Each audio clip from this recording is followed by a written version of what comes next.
should be advertising the Etsy shop, really. Well, let's do a little advert now then. Oh. Just give it going solo tonight, Fred.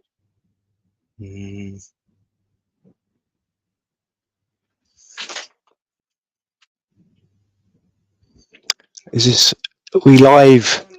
We're live. Hello everybody. Is anyone here with us? Liz is here. She's in the background. It does feel like this is Jackanory in the 1980s children's TV. I'm going to tell you a story. Oh, is that someone else popping in? There's Mari and Woody. Hello, both. Welcome. Thank you for joining. I'm on the periphery. I don't think they can hear me because I Oh. haven't got to your mic. I'm on the periphery. She's on the periphery. I sit here and talk. Hi, DJ. Can you hear me if I sit here? Because he's got it round his head this time. Or have I got to do that like a lunatic, which I'm not going to be doing?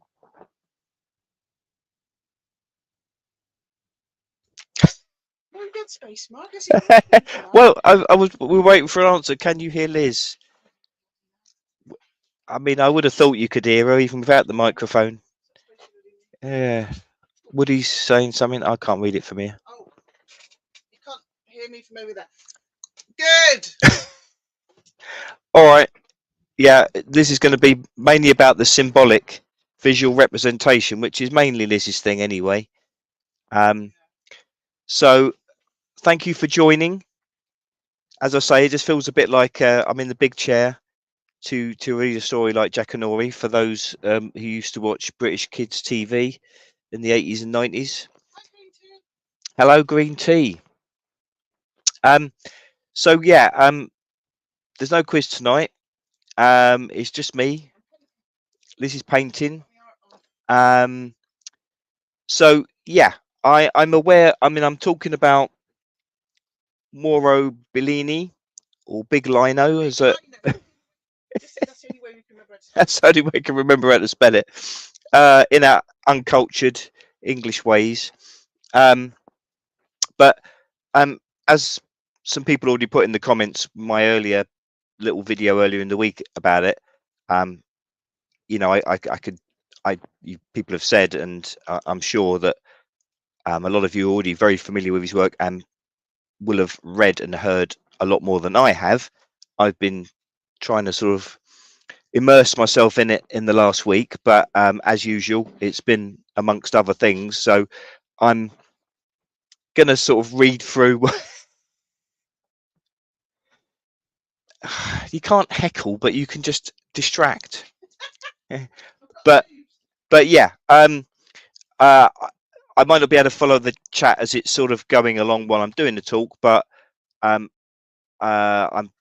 really keen to get other people's take on it. So as I think was mentioned, after I finish warbling away in my style, if other people want to possibly come and join us for a little chat and maybe just talk about their thoughts on his work or what comes out from what I ramble on about. So I'm just going to start going through so this book. So as well, I mean, Green Tea made a very good point. It's The Naked Bible is basically interviews Mauro Bellini with this other guy, Giorgio Cattaneo. And as Green Tea very well put, he's quite the wordsmith. So, and probably also there's translation again going on from Italian. And I know exactly what you mean, Green Tea. He likes to do a lot of his own sort of putting in of stuff. And in some ways it can be intrusive or distract from Bellini's own work in a way, although I think it is relevant where he relates a lot of what's talked about to what's been going on in recent years, etc., in terms of the powers that shouldn't be, controlling everyone's lives and setting an agenda and a narrative.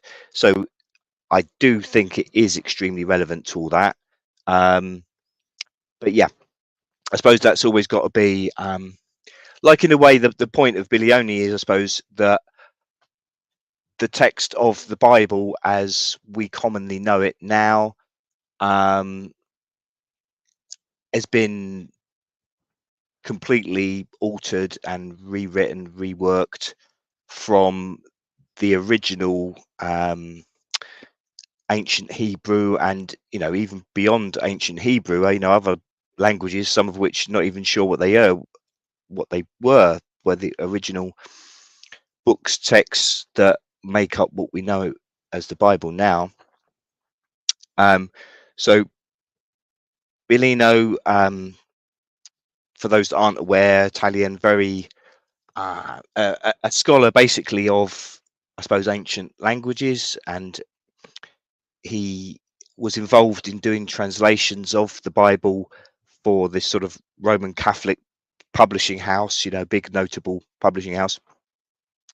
And initially they were very keen on his work because he was very precise in drilling down to the exact literal translations of this ancient Hebrew for these texts, and they were fully impressed with his work and commissioning him to do further translations.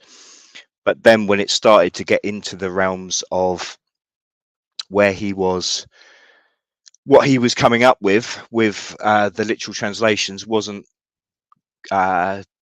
coinciding with the teachings of the Catholic Church, and he was suddenly, although he says they still sort of were respectful of him and sort of paid him up for his translation, but the final work he did for them never actually got published by them because it was obviously going to seriously undermine, challenge the dogmas of the church, and that's the crucial thing about his work.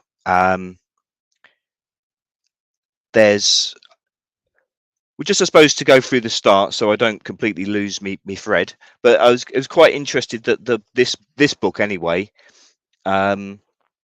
starts with talking about the St. Michael line, sort of the ley line, as we would call it probably.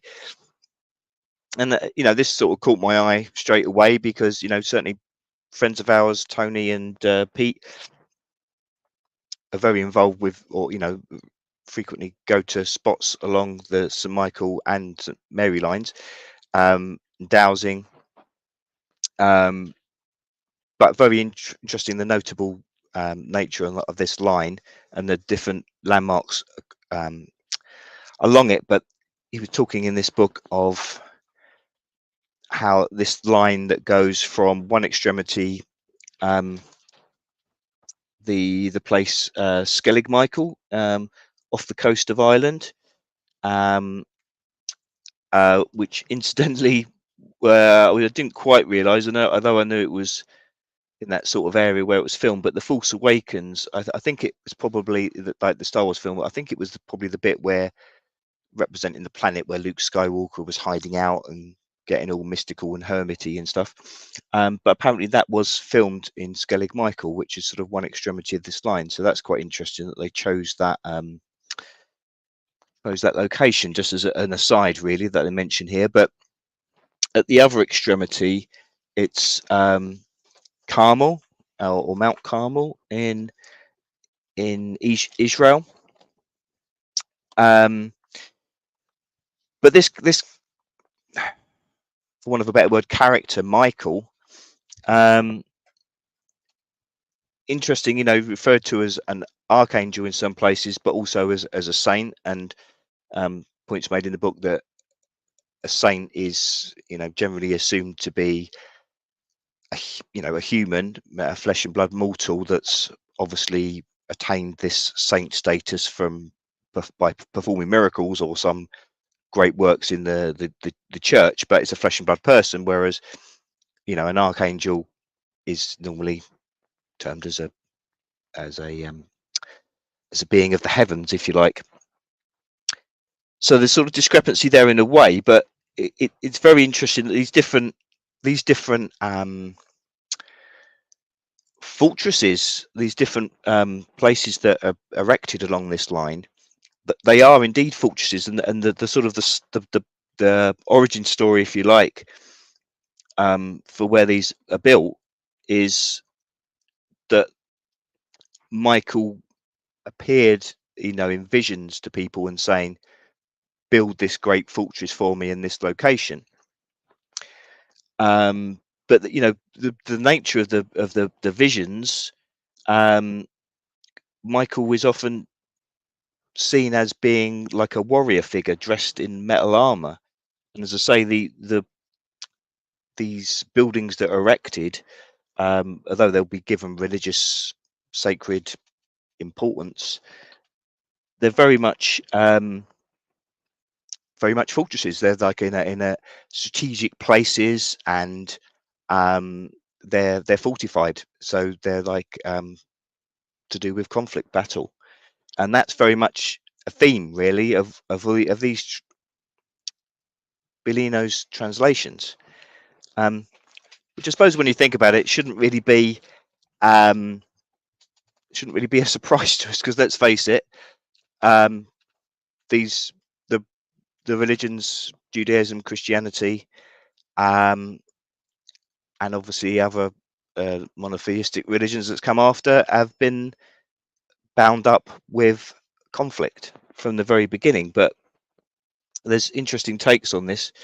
But yeah, just one of the places again where there's something erected to Michael on this line is Simi, established in a previous temple dedicated to Apollo. So that was interesting to me. I think Apollo was mentioned in my previous talk last week around Andrew Collins' work.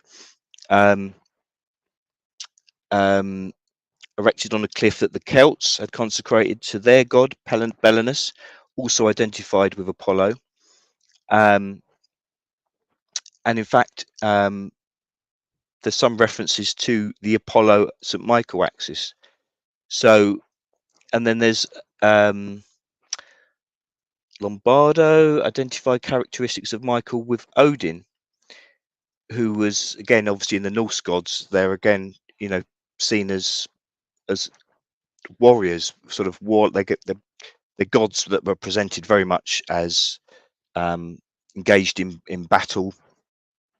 But the very name Michael could be broken down as Mikael, or and again, this he who is like an L.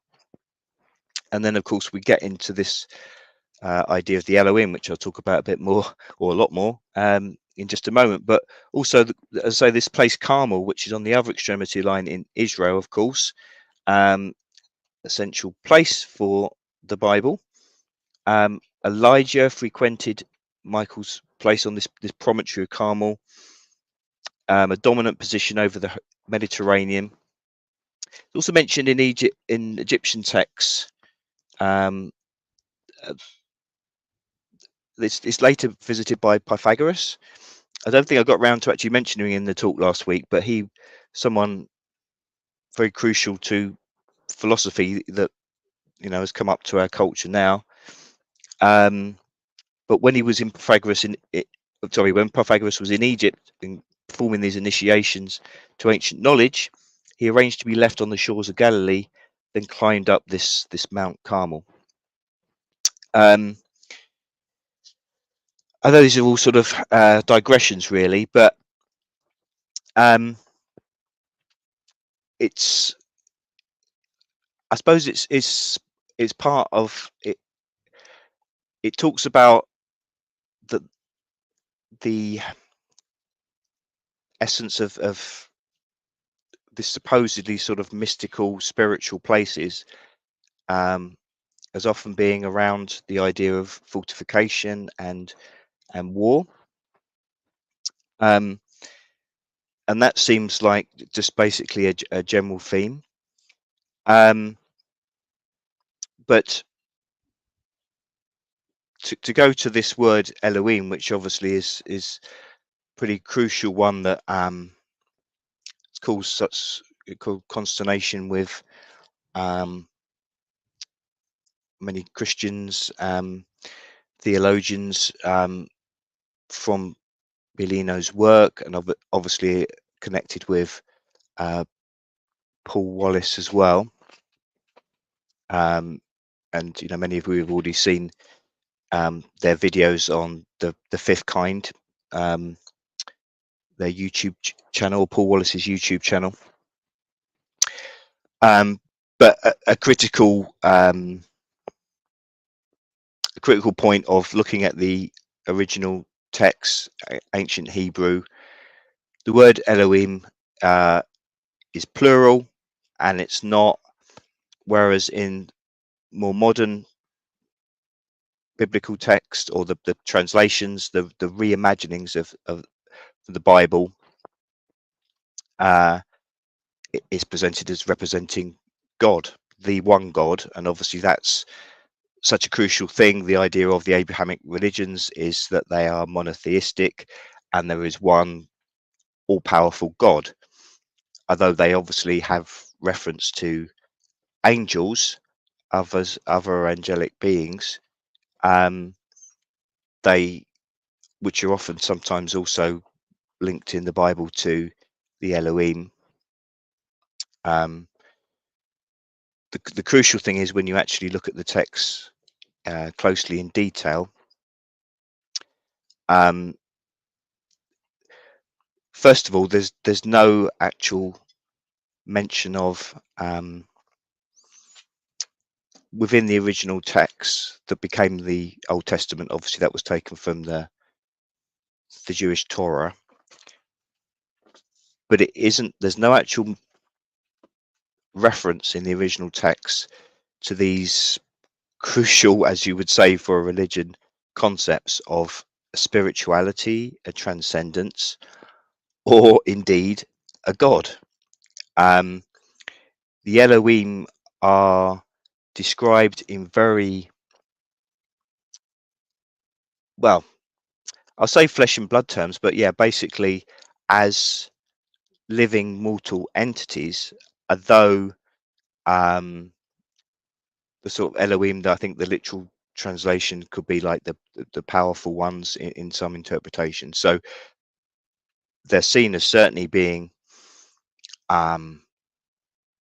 more powerful than humans, and in some respects otherworldly. Of course, that's where it gets into the realms which Bellino, from this interviews that in this book anyway, is not wanting to sort of, well, I suppose he sort of does, but he's also trying to like not say the words that these were ancient aliens, but pretty much conveying that the way that they're literally described. And he always says, oh, I just want to describe absolutely literally what these texts originally said, but their descriptions of the Elohim are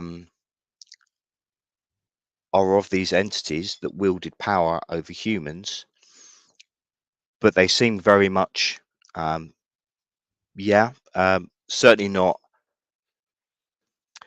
godlike in terms of being spiritual, being ephemeral, if you like. They're very much physical beings, but they just have a power, an extreme power. But there's also reference, other words of many that have been mistranslated, but one is kavod, which I think is often talked about as a sort of again a sort of like a spiritual power, but the descriptions of it in these original texts are like a military aircraft or something like that. There's very explicit descriptions of them as, making a loud noise, and you know, the effect of seeing them. I think there's a one description that Bellino goes into detail of, where Moses asks Yahweh, which is the name sort of given to this preeminent Elohim in this particular area, or for this, in charge of this, maybe this tribe of Israel, or this community, this family, extended family.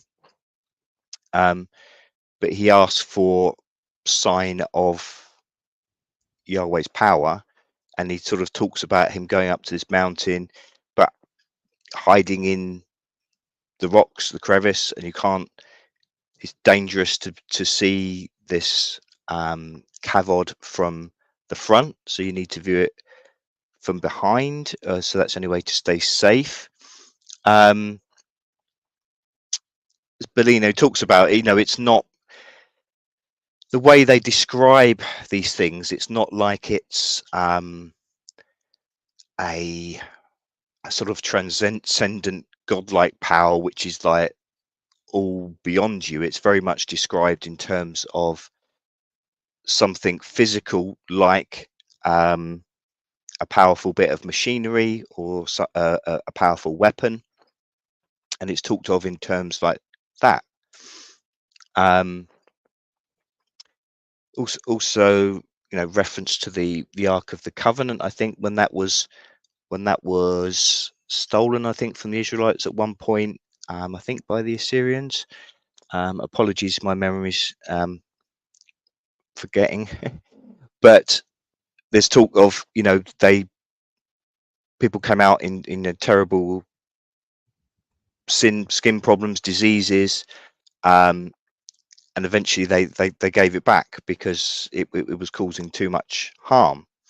And I suppose that's presented as the power of God. Again, go back to Raiders of the Lost Ark, like I talked about before, but that sort of presentation of the Ark of the Covenant, those who aren't worthy would get terrible afflictions by trying to mess with the Ark of the Covenant. But I suppose, again, you could look at it in terms of it being a terrible weapon, maybe, something, whether it's nuclear or, something radioactive, something like that. And it was a weapon, a terrible piece of technology. Obviously, it's talked about in terms of, whoever's got this, the enemies will fall before you. But again, could it be a very material type of a thing that's a weapon, and again, in the hands of people that don't know how to use it, they were contaminated by it, and that's what made them give it up. But it does sound very much the literal translations. It definitely seems to imply that there's alien entities, really, to use. Well, yeah, you can't really get away from it, really. It talks about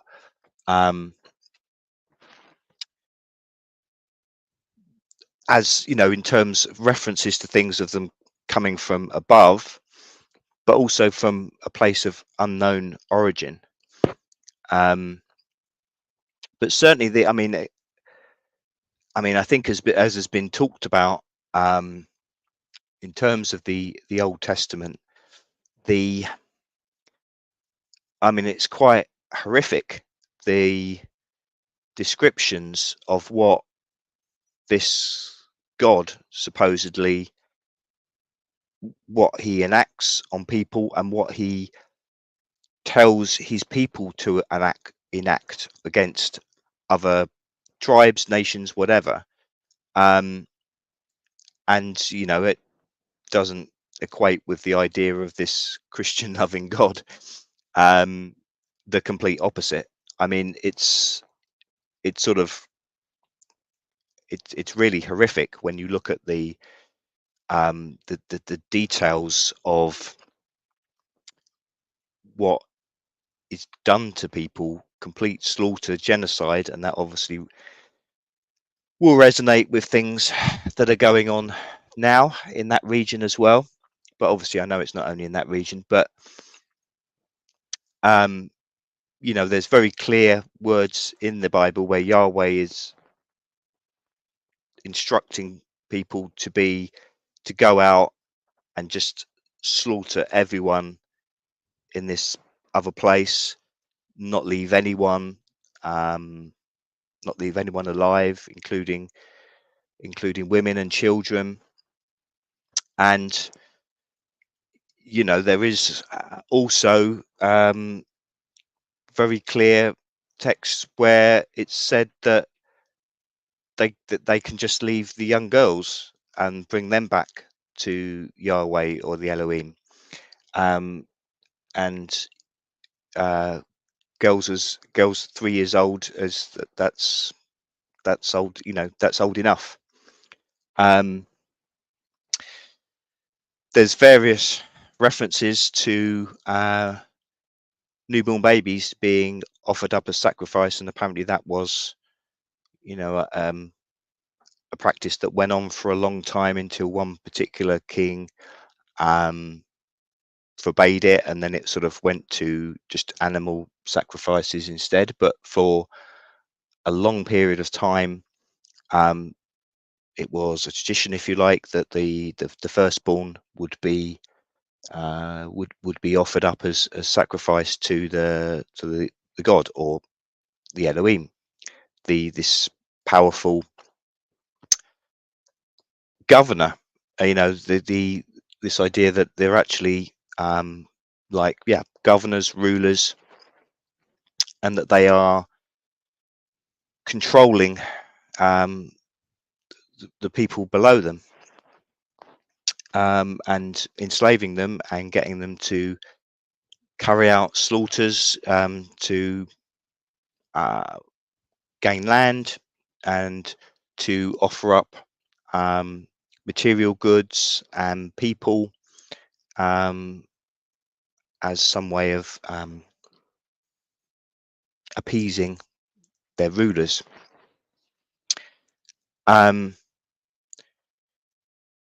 Now, as well, I mean, there's this very interesting concept around what's become termed as the Garden of Eden. And I think Bellino's talking about a better translation is Gan Eden, and I think referring it to be like an enclosure.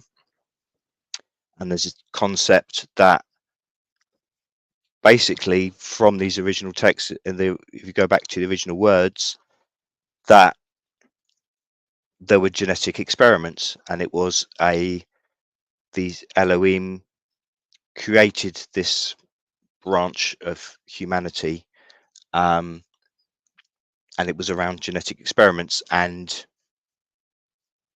I suppose this idea of Eve being created from the rib of Adam, maybe that's a symbolic way of talking about DNA from Adam and being used to make Eve. I mean, there are interesting things. I mean, when I was on my tour, and Andrew and Hugh were talking about in the area where we were in Turkey, and it's scientists now have looked at the origins of things like wheat, the wheat that even now we use, cultivate, and it sort of sprung up around that area, or all of a sudden around this time, whatever it was, maybe possibly 12,000 years ago or something like that. And it's not really clear how it suddenly jumped from these sort of wild grasses to this version of wheat that was cultivated, and obviously this idea of agriculture being a revolutionary step in human civilization. But as I sort of mentioned in the video I did in the week, it was mentioned in the book that agriculture, although it's seen obviously as a positive thing in many ways, in sort of providing this food for many people, when you can have large groupings of people, that you can get sort of a system of producing food. But in many ways, this system of agriculture, well, first of all, it required sort of labor of people to staying in area and work on these fields for a long period of time. Land then becomes sort of a commodity in itself because it's parceled off, and it becomes, I guess, if you like, a place where it's invested in, and you have people that control the land, and you have these overseers and people that were previously hunter-gatherers up to that point, that had a sort of, I guess, a sort of sort of an autonomy where they could just roam around to their heart's content in many ways, and they could just hunt some animals, gather some berries, etc., get enough to feed their family, their little group, and that might only take a few hours a day, but they weren't controlled, and they weren't beholden to someone. There's also talk in the book around, this time, also the idea of taxation. I mean, you're talking about sacrifice as the most extreme form of taxation, but this idea basically that people had to give something from themselves, something they had to get whatever they had to then give a significant proportion of it to the people in charge to be allowed to continue to live, basically. So along with agriculture, it was a crucial step also, you could say, in the enslavement of people. Then this made me think, I mentioned briefly at the end of my talk as well, like I found it quite moving when Andrew Collins was talking when we were at this site at Şikli Hoyak in Turkey. It was a site not far from Göbekli Tepe in this region where these what's been termed Tas Tepe sites, stone hills, that literally means. But this ancient site, Şikli Hoyak, was somewhere where they used to make things out of obsidian, and that, because this a region, volcanic region where this rock was. But where they found like the bodies of people that were there, and the damage to the bodies, they could tell that these people had great stress put on them during their life. So basically, this place was a sort of, well, it seems to me like a beginning of this sort of idea of industry and factories, and again, another thing like the agriculture, but also now like an industry where people had to work God knows how many hours a day making these artifacts, these things, for someone else. And Andrew made that point, that this was just after the hunter gatherers stage, where people had this freedom, and now they were living in these sort of prototype cities, beginning of urbanization as well, and they were in close spaces, and they were having to work their whole lives in extreme, terrible conditions, and we know this is something that's gone on for eons since. So I was wondering, what I mentioned in this video, that in the week, and again, Göbekli Tepe, as I say, was to Lizzie's disgust. Keep getting it in, but it was mentioned again by the by the interviewer mainly, but talking to Bilioni, and he was saying, oh yeah, how it rewrites much of history, but maybe got me thinking what I was talking about last week, and maybe there's this whole thing about the fact that these sites were buried, and it's people wondering, did the people that make them bury them because there was something they wanted to keep secret? Maybe this idea, they wanted it discovered later at a certain time to reveal something about this cataclysm that had happened and might be due to happen again. maybe these things are a thing. But I just wonder, could it be that there's, if you sort of follow on from the Andrew Collins theories of this sort of shamanistic culture around the Siberian region, and having this sort of spiritual basis to people's lives, and also a study of the stars and how this had developed, and maybe it was got to this sort of apogee and the highest point in terms of making these structures in places like Göbekli Tepe. And but then maybe if there was then this taking over of humanity by these other beings, and perhaps they didn't want this previous civilization, for want of a better word, or belief system, which, and I was just Andrew Collins shared a video with him talking to Deborah Cartwright, I mentioned as well in my talk, this a psychic who he's worked with for many years. But they were talking about how at Göbekli Tepe and the other sites there, it doesn't, obviously there's lots of representations of animals and things which people interpret about looking at the place of in the stars, but there's not, doesn't seem like there's sort of a places of a god or gods that they're venerating.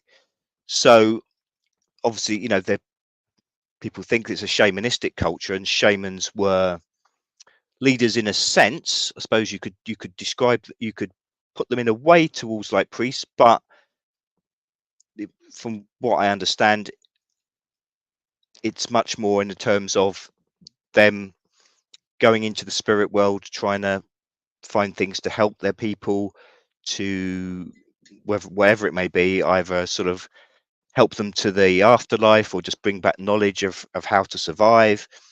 It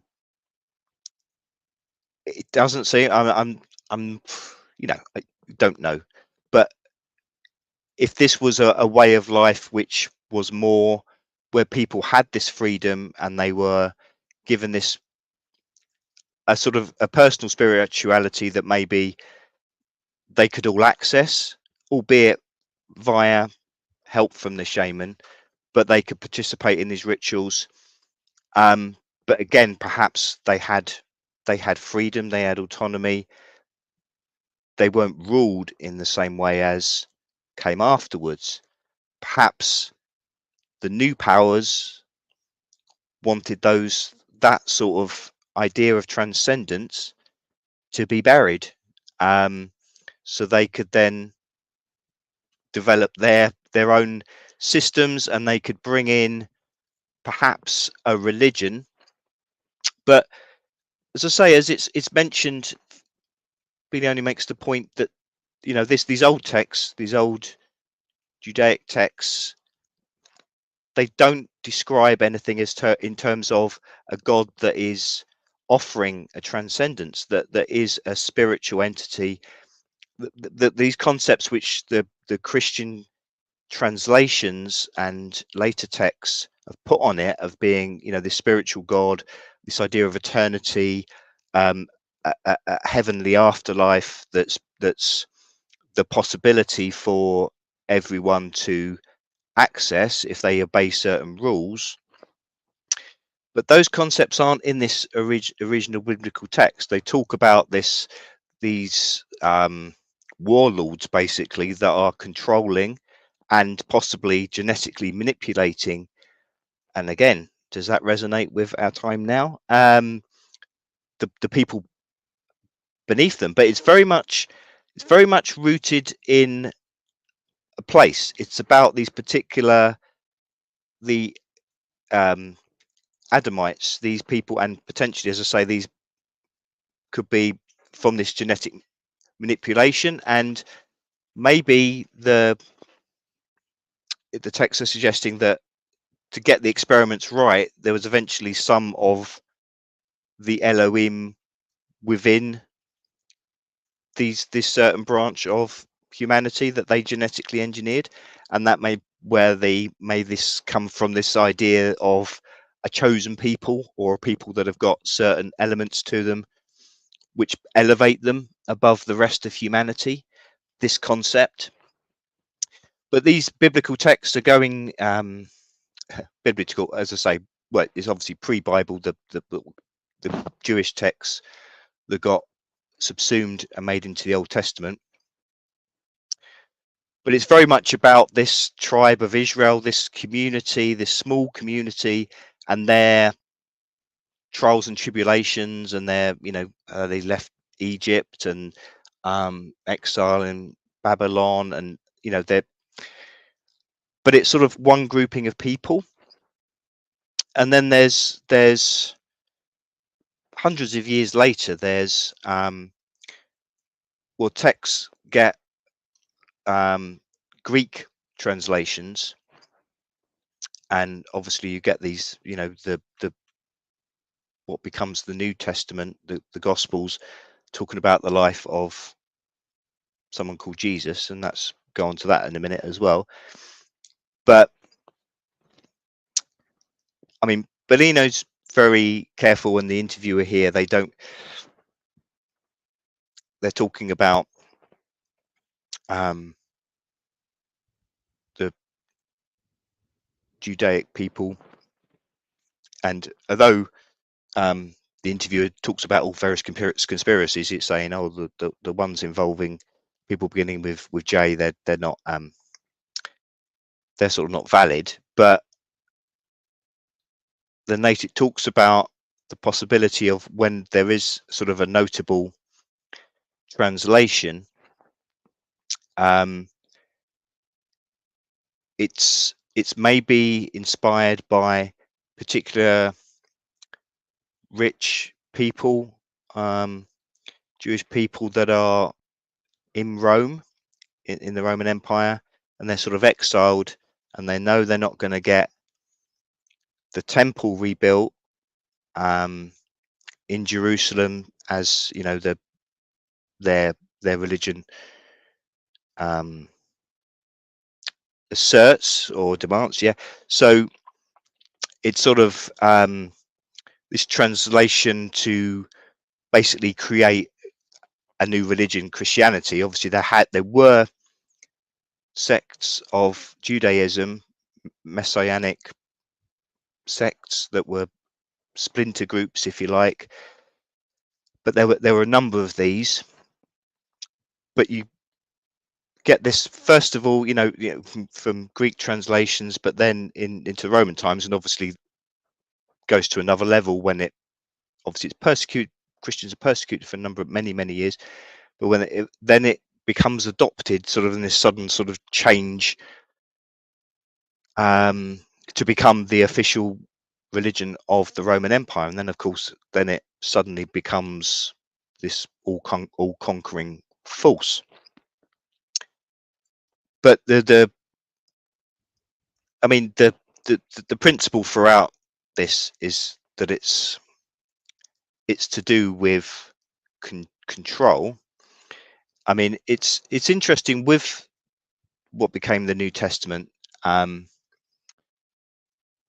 apparently, Jesus, they were saying let me just find the relevant piece. So apparently Jesus' correct name is Yehoshua ben Yusuf, Joshua son of Joseph. But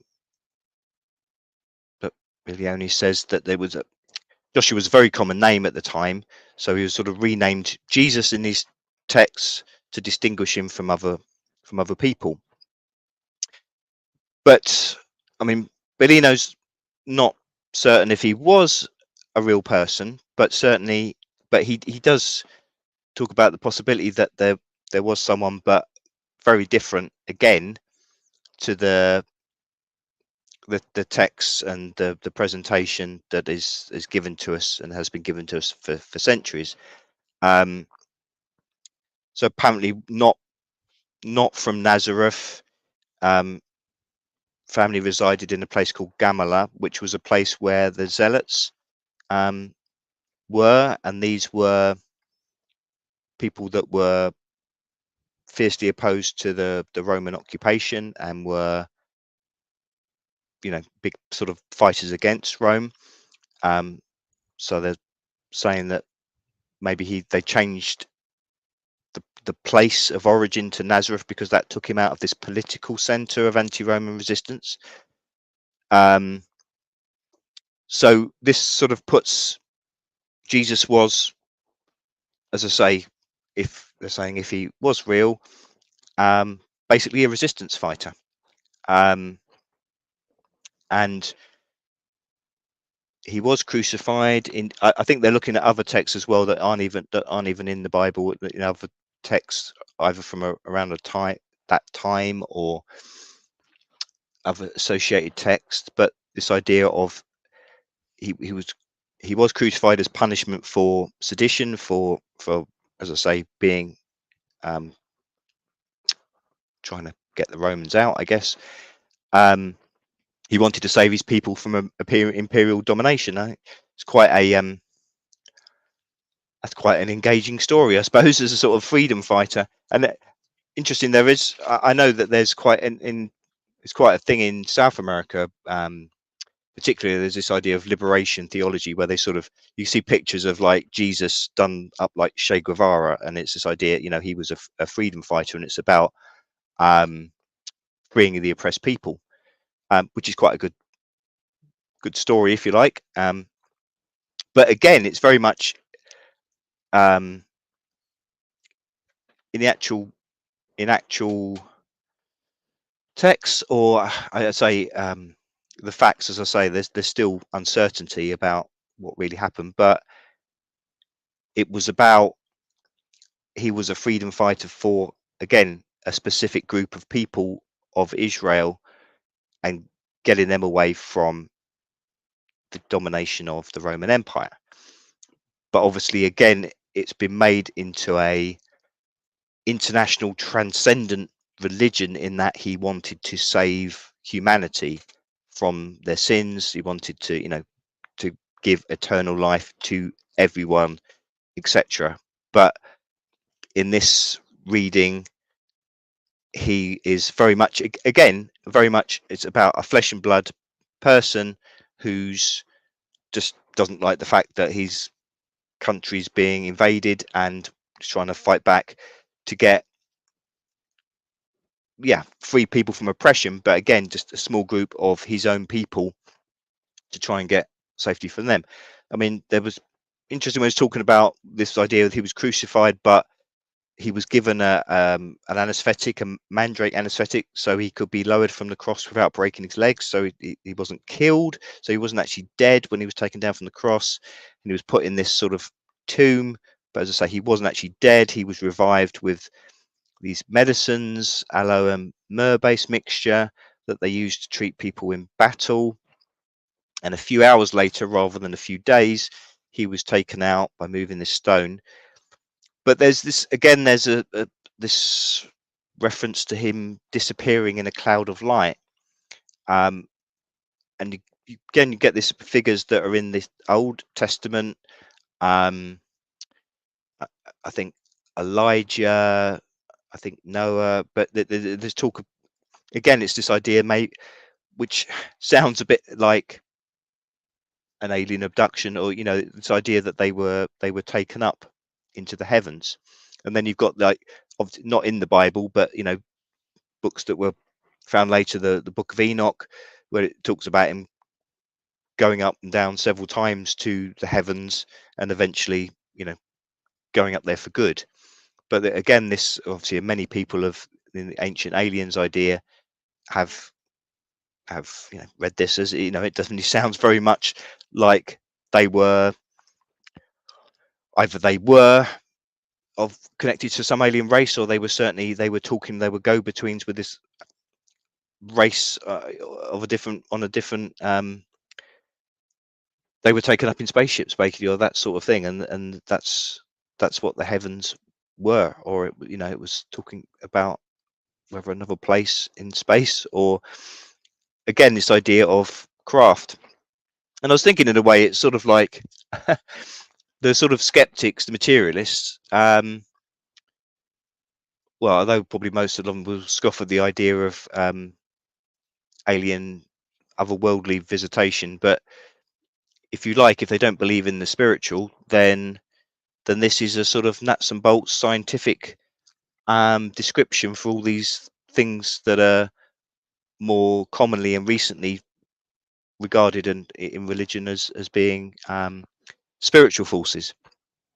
But again, the point's made within the book that, as you will all know, I'm sure, that there's so many different references within other cultures and religions, like in India, Vedic culture, obviously Native American, so many around the world, where again it talks about people being taken up to the heavens, or things, entities coming down from above, and so much where it's similar language, which can so easily be interpreted as being something which is alien visitations.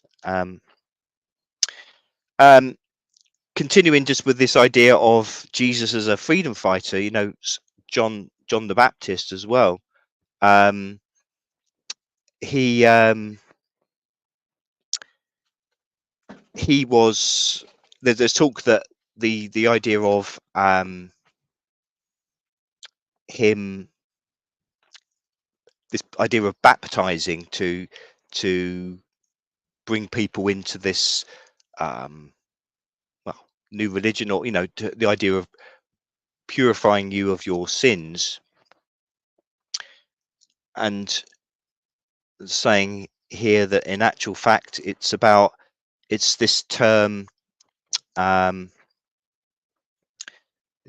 which I've missed, which I've lost, but the idea of, it wasn't an idea of purging you of your sins so you'll become a more spiritual person, a better person, that kind of thing.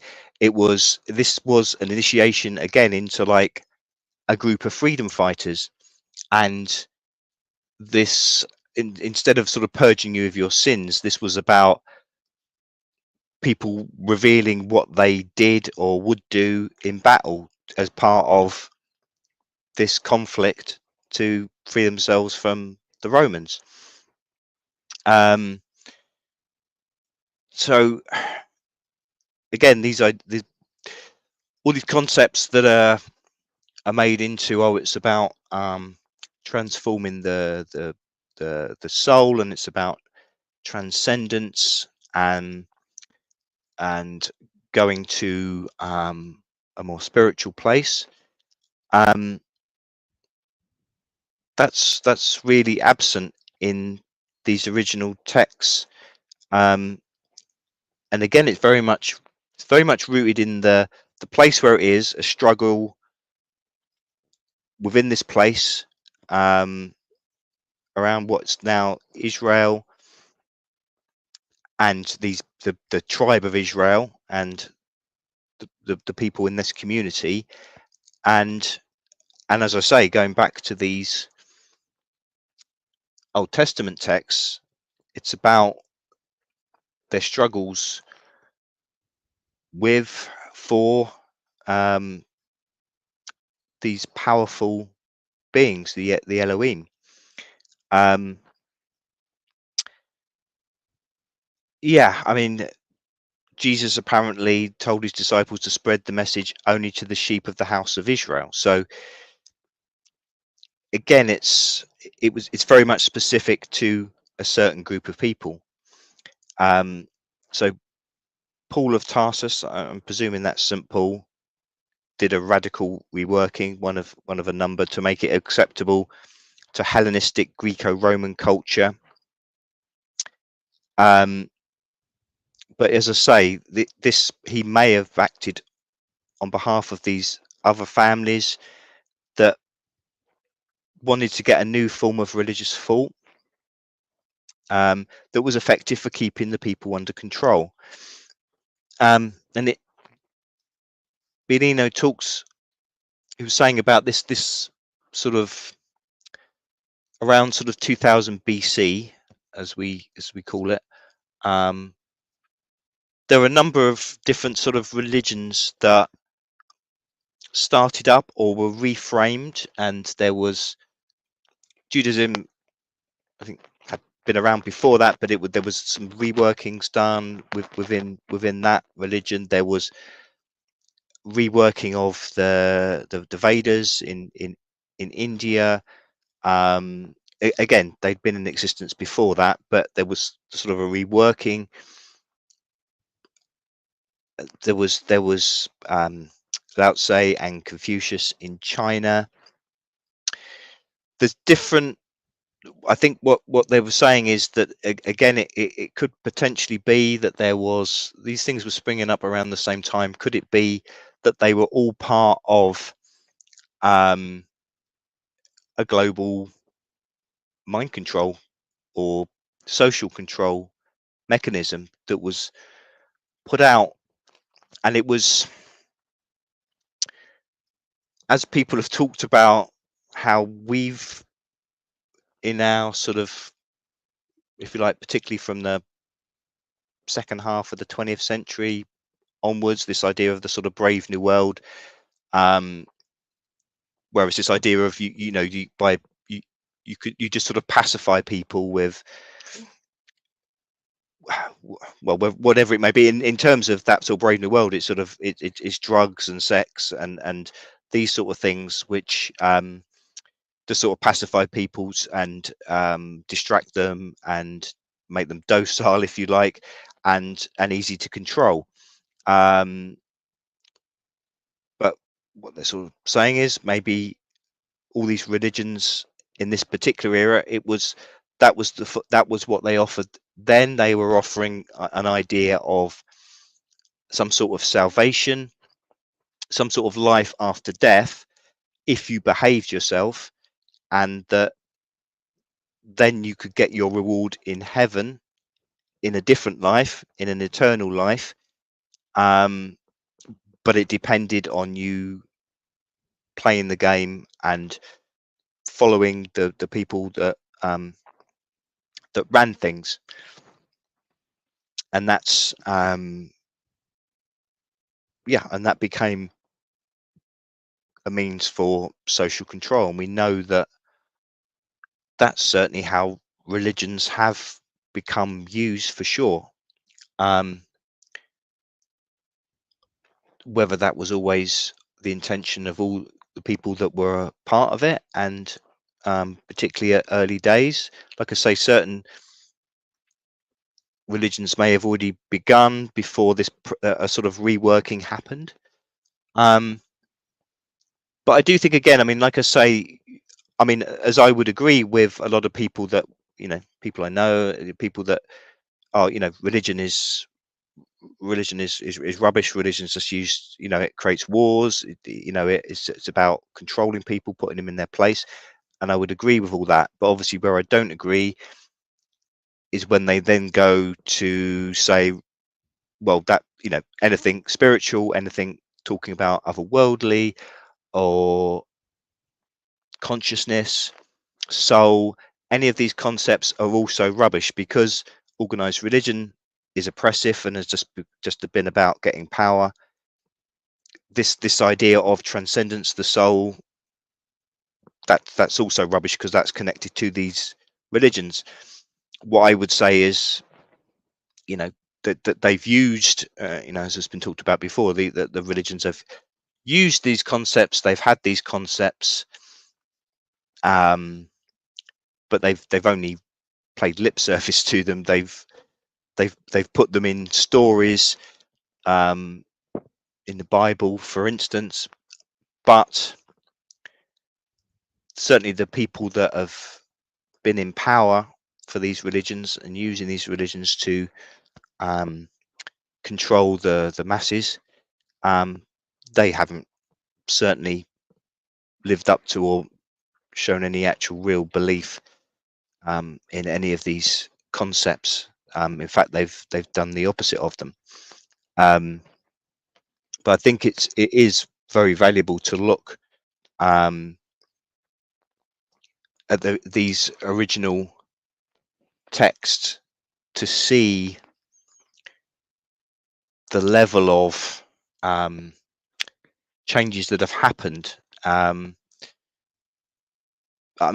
guess in a basic level, I've sort of always had an idea, because this idea, the Bible's been written by lots of different people. It was written over a huge length of time. It changed in centuries. Different people, different denominations, come up with different concepts, and then they completely threw out things that happened before, and then it was suddenly, again, a bit like, to look at another key text, 1984, this idea, overnight they just change. That was never a policy of Big Brother or whatever. It's always been this way.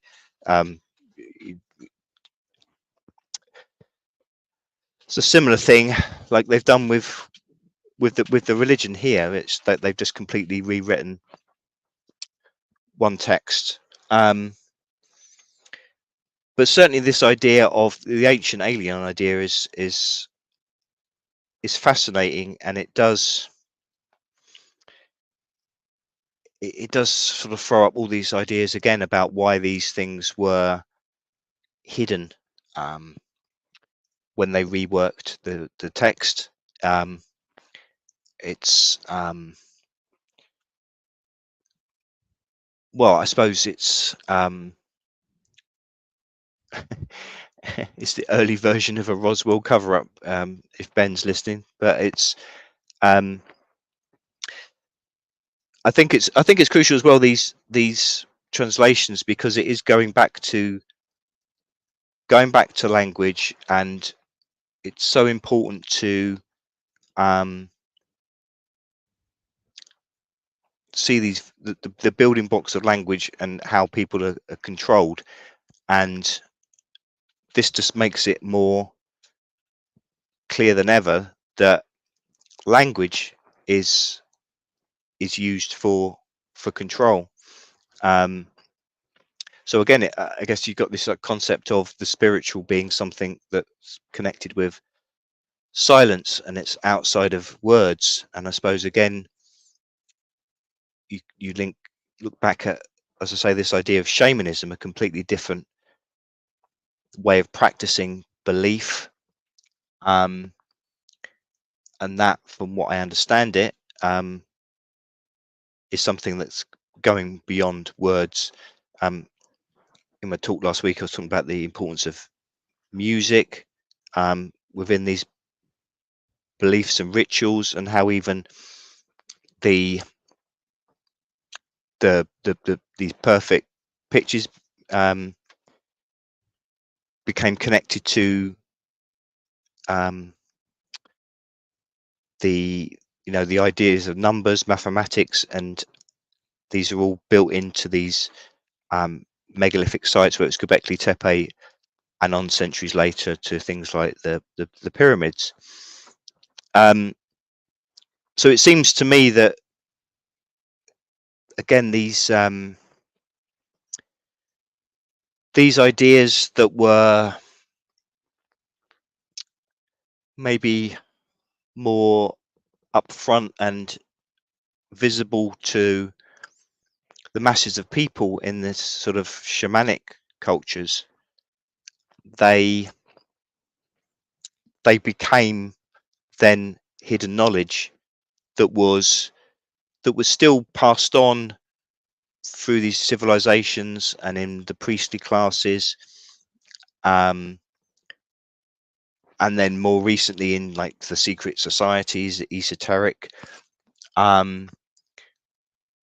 But these again were hidden from most people, and they were their power was known to these few, and their power was used by these few, but again, it became too often about imposing some grand design or structure that was a controlling force on people.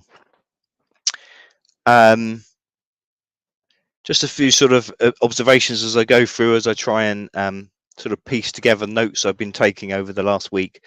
But I had a thought, maybe all this seemed to, we talked before this idea of the cataclysm, which people have been talking about now as this Younger Dryas period, which could be these cataclysms that things like Göbekli Tepe, going back to the alchemy talk, things like the Cross of Henday, how they're referring to this cataclysm that maybe came from this dark center of the galaxy. But yeah, I don't know, just maybe sort of think, if this was something that preceded, and maybe this Elohim takeover, if that came sometime after this period, was this Younger Dryas, was it actually not a completely natural cosmic event? Could it have been something that was like an alien attack?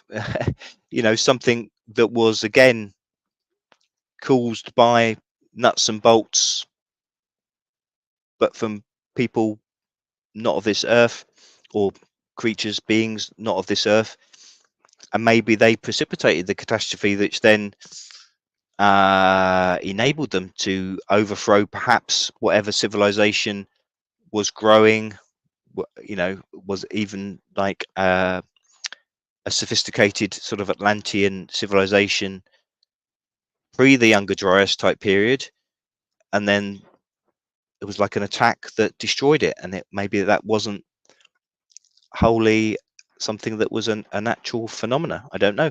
Or if it was something that some sort of pulse, some sort of supernova type thing, and it came from elsewhere in the galaxy, could it be something like this alien race were forced to leave wherever they were from because it was closer and even more, their planet was in a worse state than Earth's was, and so they were fleeing something, and ended up in Earth and taking advantage of it. In these stories that are, these old texts, as I say, Elohim is plural, so you've got the Elohim that's termed Yahweh, that seems to be in charge of this people of Israel, this community, this tribe, family. But there's various texts, and there's also other texts from the time and in sort of Sumerian and these other civilizations, where they had Elohim that was in control of them, and there's talk about conflict between the Elohim and rival Elohim coming from one to the other. So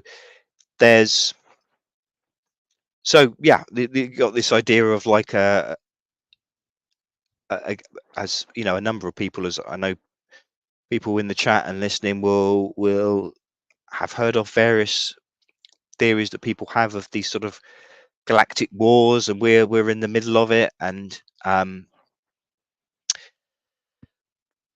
these biblical texts in their original translation do back that up, that was something that happened at that time. The author, if you like, or the interviewer, Giorgio Cataneo, makes reference to a few different incidents, which again people would have heard of, many centuries after the biblical text, but certainly centuries before our time, and things Roswell, and again, I know this will be familiar to many people, but it is interesting because obviously so many of the skeptics are like, oh, UFOs, it's just popular culture that's come up in the 20th century, late, second half of the 20th century and onwards. So it's put out into the consciousness that there's UFOs, and then people say that they've seen them, and they're following on these sort of tropes that have come out in popular culture. But I just wrote down one example. Was it Hans Glasser in 1561? I think he did a painting, with all these UFO type objects in the sky, and described it. He said they flew in rows of 3 or 4, forming squares, while some discs flew on their own. But again, there's sort of Middle Ages talk of fighting in the sky, of like flying craft. So it's definitely something to me. I suppose in a way, I'm more fascinated by the ancient aliens type of thing. I suppose just to me, because it's completely removed from any of these concepts of, oh, it's just about popular culture, or it's our governments, their secret projects of technology, and that's what people are seeing. I'm not saying, I think that could well be a large part of it as well, but certainly the ancient texts, ancient descriptions, and also iconography, engravings, even cave art, when there's representations like that, which is far beyond a time, well, certainly in conventional understanding, when that sort of technology exists in humanity. Sorry. Yeah, the Dogon, another fascinating people. They did, yeah. So yeah, I mean, that's something I'd like to. It'd be interesting to look into more, though I haven't. I mean, Margaret kindly shared that Cliff High, him sharing the Jimmy Corsetti Bright Insight video, where he was very interestingly talking about this basically World Economic Forum connected cover up, or keeping covered up, of Göbekli Tepe. And I know Cliff High, in that piece you shared, Margaret, was saying it was to hide the fact that the Nomo had come down to save humanity. So they were the Dogon, the people the Dogons had came down. So I mean, that's I must confess, I haven't heard any Cliff High for a while. I tend to hear it while Liz is playing it in the background. So I would be interested to find out more about his explanation for why he was saying that. But yeah, these are so much about our origins. It seems to me, well, that could be a large reason why the World Economic Forum want Göbekli Tepe to be covered up, and why the sort of archaeological consensus has always been fighting against people like Andrew Collins and Hugh Newman, where they've done this analysis, along with other people, of things like Pillar 43 at the Göbekli Tepe Enclosure D, and made these very articulate, intelligent analysis of the images there, and cosmological importance of it. And always the archaeologists seem to be intent on forcing a narrative where these are just sort of places where people live, they're enclosures, they're determined to sort of push down the idea of there being cosmological or spiritual connections.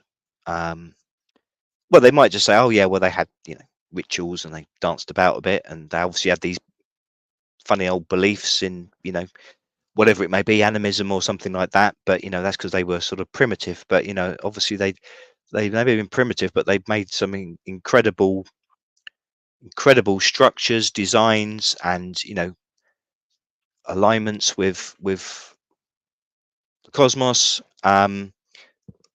and also, as I say, suggestions, things like the enclosures, the sort of geometry around it. Again, these are things that are very complex, so it's very highly developed. So it does seem that, I mean, it doesn't seem to make any sense why they would not want this to be analysed more. But as I was speculating in my video, is it also something, again, because what the World Economic Forum are part of now is another version of, as I say, what Bellino was talking about in these texts that happened thousands of years ago, perhaps with these Elohim, and when they were controlling, putting people in enclosures, restricting their movements, genetic experiments. It's so resonates with what's happening now in a different form. And to me, like I say, maybe back in the day, was that why Göbekli Tepe, etc., was buried? Because they wanted to hide this different way of living, believing. And now the new overlords, they again want to restrict or repress these concepts that we can have some sort of transcendence that's within everyone and doesn't have to be granted to us, and that we have to earn a reward by fulfilling some material occupation and debt to society. And you probably can't hear Liz, but she said cutting your foreskin off. So that's also made me wince a little bit. But anyway, yes. But I mean, the ancient texts. I suppose even if the sort of the softened transcendental translations and mystifications that came up in later Bibles of things in the Old Testament, it was still like, and the Old Testament God was still messing about with people, destroying people, putting plagues on people, wiping people out, killing firstborn. That even it's still there, even even after the should we call it dumbing down? But you go even further back to the original text, it was more brutal. It was the Elohim wanted, and it was originally babies, newborn babies, but eventually it changed to animals. But they wanted them burnt. They liked the smell of the fat that's around newborn creatures, and things like the some people have talked about, the well, a lot of people have said, Liz has said, human beings as we are now, modern humans, we're not like, we don't seem to fit into the planet. We're not, unless we've got structures around us and we've got, things like that, tools, weapons, we can't really function in any environment really on the earth. There is something, well, if you like, alien or not quite of this world to us. And that's again what some people say, we were created or at least messed about with at some stage, and I think there's some genetic evidence of that sometime, there was some sort of splicing of the genes at some stage way back, the kind of thing they can do now with genetics, but centuries ago, like I said about the wheat, but also us as humans, there was like some intervention that transformed us, and it was Was it just because we were made to a certain form to be, slaves to, produce. And the Great Reset is just it all over again. We've got GM foods. Yeah. We've got experiments. It's Yeah. like a Great Reset, so they must have done it before. Yeah. Great Reset, as Liz says. I don't know if you can hear any of she says. No, you can't. The voice from the disembodied voice. Ow! Is my Elohim, my ruler. It's got me. Yeah. Oh yeah. Yeah. Paul Wallace does that. I got. Yeah. It Yeah. hurts. Yeah. Do it. Oh, Oh, it does sound a bit. Yeah. anything that's got that in it. Yeah. Yeah. Paul Wallace was saying. All over the world. Yep. There's loads of things. I can't remember what they are now. They can't hear me. Yeah. They have that in it. Yeah. Paul Wallace, you probably heard him talk about it. He come up with this theory of people, different cultures, different parts of the world, where they've got talk of this a powerful being, and it's got this something like this sound, and so you've got the. Sounds like a fucking snake hissing to me. Well, a snake hissing this, but then that's the thing. A snake apparently wasn't in this original Garden of Eden story. But I believe in this, which I've lost. I don't know what I'm doing. This is. Can't hear me. That's a thing. Hear me. Yeah. So again, that's another thing of the alien control of. And one of the chapters, because I'm doing a presentation on this, you better look at it. Can't hear me. She's doing a presentation on it sometime. Yeah. Is the Hold on. Talk amongst yourselves, everybody. No, you talk. So, yeah. The Brotherhood of the Snake. Brotherhood of the Snake. And it didn't start off bad. They turned it bad.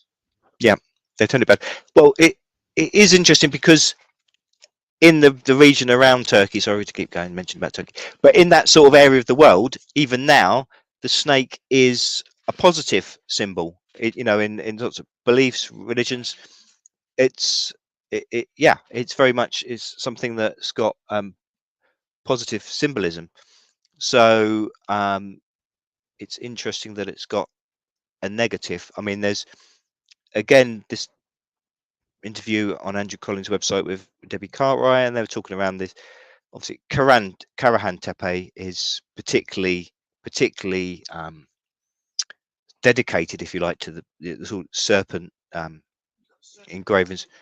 Yeah, the serpent man in America. I mean, there's so much of it, obviously, and again that often connects with dragons and. But yeah, I think in shamanic cultures it's been connected with this idea of the the cosmic ocean and a relationship with that. So I was wondering again if how the snake got inserted into the Garden of Eden in the newer text translations where it hadn't been before, and maybe again that was to put a negative connotation on something which had been a positive within this ancient shamanic belief spirituality, which they wanted to squash. Debbie Cartwright was talking about the in these beliefs of this cosmic ocean, it was all about trying to get back to a oneness with the universe, with the chaos, if you like, the primordial sea, and it was an idea of getting back to this oneness, and the sort of modern religions pay some lip service to the idea of a one, but then they equate it to one God, and as we've seen, that was already not in the original Bible texts. So again, I suppose it's putting that idea of a singular consciousness, but it's making it something that's in the often personified or put embodied in the idea of something which is all powerful, but yeah, but an entity which is beyond you, but not a consciousness of all things interrelated. And this animism is very much about everything, inanimate or animate, has an essence, a spirituality that can be communicated with, and that's what the shamans would do. They would communicate with the spirits of whatever it may be, the natural formations, rocks, mountains, trees, or the animals. So again, it's a taking away from us of that. And where Andrew Collins was talking about this sickly hoyak, where these people were these early industry, and they were bodies were ruined by this terrible hard work that they had to do for hours a day.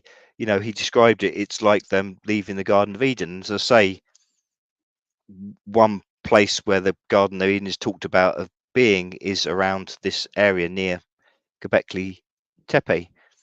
But as I said again, in these old texts, Eden may well have been not an idyllic place. It was well, maybe it was a place of abundance, because, as I say, it's where they made these experiments, and they made these things like new wheat, the animals, where they produced these things, so they had an abundance in that respect. But what Bilioni says, from these texts, is that maybe the Adamites were cast out of Eden just because they somehow they got the ability to reproduce amongst themselves with it. They became uncontrollable by the forces, the being in charge or whatever, or the beings. So they were cast out because they were they were a disruption or a danger to the harmony of what was going on, something like that. So I might see what people are saying in the chat, and I don't know if anyone wants to.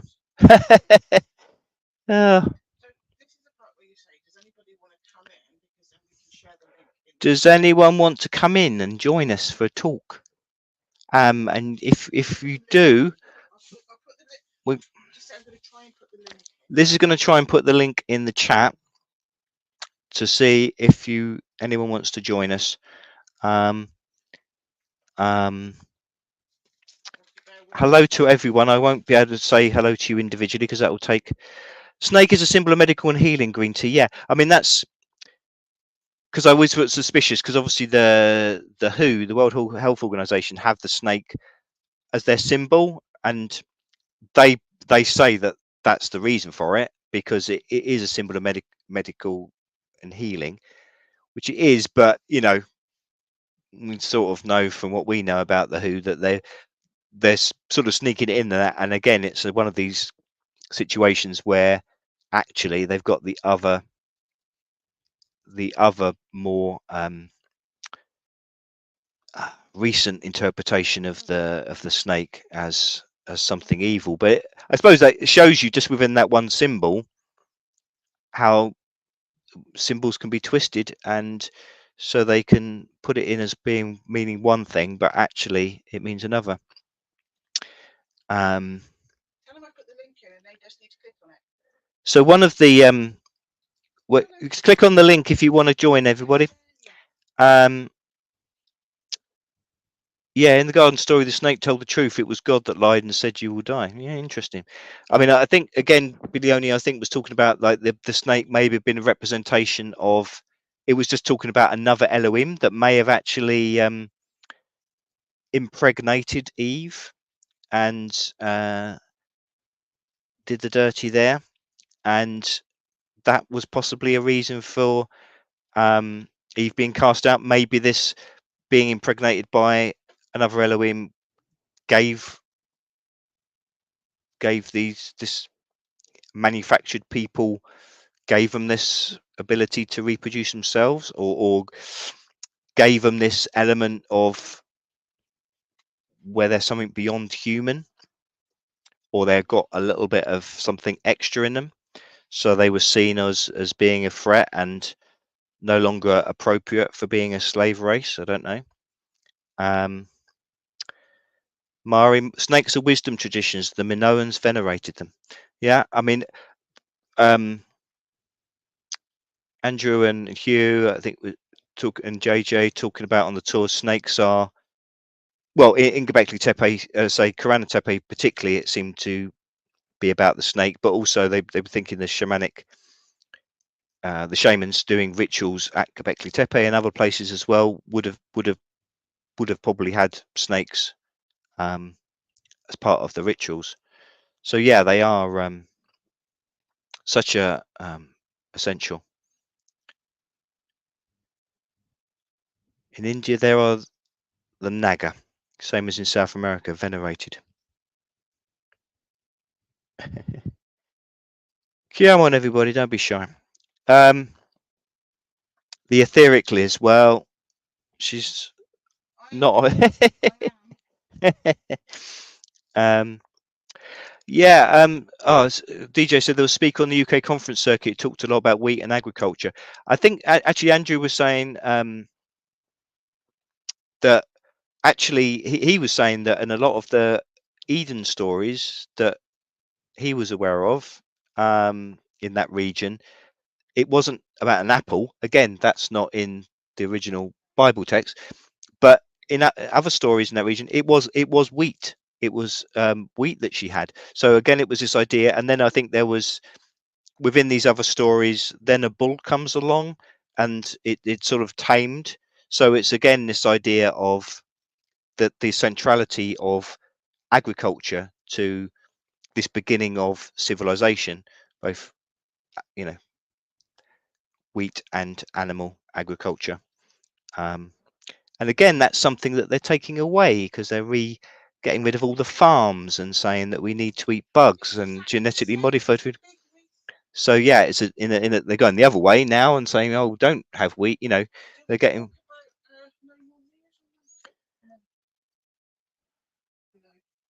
Well, green tea. My great aunt told me about the Naga and how our tribe were enemies of them for a long time. Oh, that's interesting, DJ. Where was your great aunt from? Apologies if you said it on a previous chat and I've missed it, but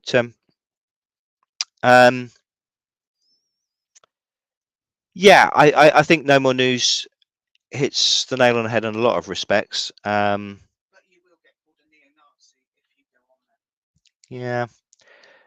Yeah. I mean, it's and obviously we can't talk frankly about it on YouTube, but I mean, I think again, I mean, if you look at these biblical texts, the ancient people of Israel, they were subjugated. They were, whether it was by this Elohim or leaders within their tribe. So I personally would always say it's not, as David Icke says. I know he's not the only one, but it's not about the individual people themselves necessarily who are, the Vatican Church, for instance, have done terrible things and are part of controlling an agenda. But is someone try and pop up there? Did you? Oh, is that Mari? Hey, Mari's pop. Hold on, Mari. We're getting you in.